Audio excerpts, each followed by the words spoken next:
যে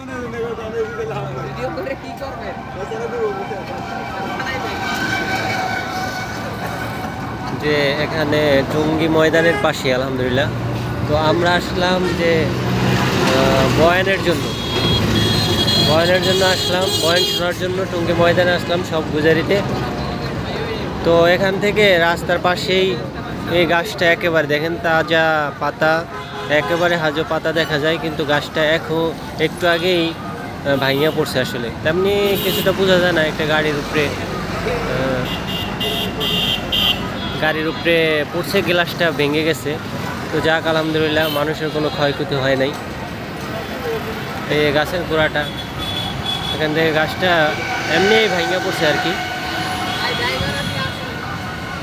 তো গাছটা এখানে তেমনটা ক্ষতি হয় না, এখানে রাস্তা আছে, তো গাড়ি ঘোড়ার পরে নাই আলহামদুলিল্লাহ, কোনো ক্ষয়ক্ষতি তেমন হয় নাই।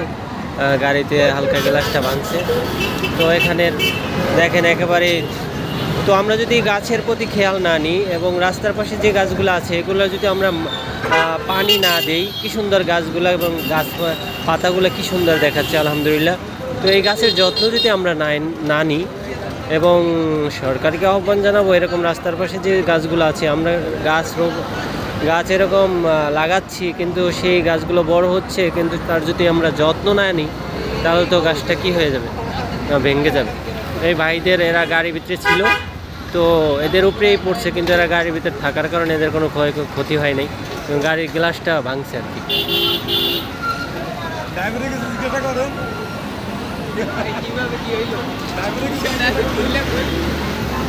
ভাই আপনি তো এখানে গাড়ির ভিতরে ছিলেন, তো গাড়িতে বসা ছিলেন, তখন আপনি কেমন কি অবস্থায়? হ্যাঁ,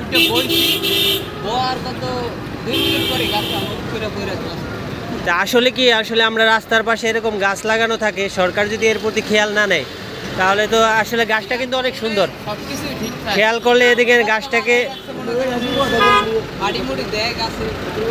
মাটি থাকলে এবং পানি থাকলে আসলে এরকম কিছু হইতো না। আমরা আসলে গাছ এখন সরকার লাগাচ্ছে, কিন্তু লাগাচ্ছে এরকম একটা বড় গাছ হওয়ার সত্ত্বেও এই গাছটা এরকম ভেঙে যাবে, আসলে বিষয়টা দুঃখজনক।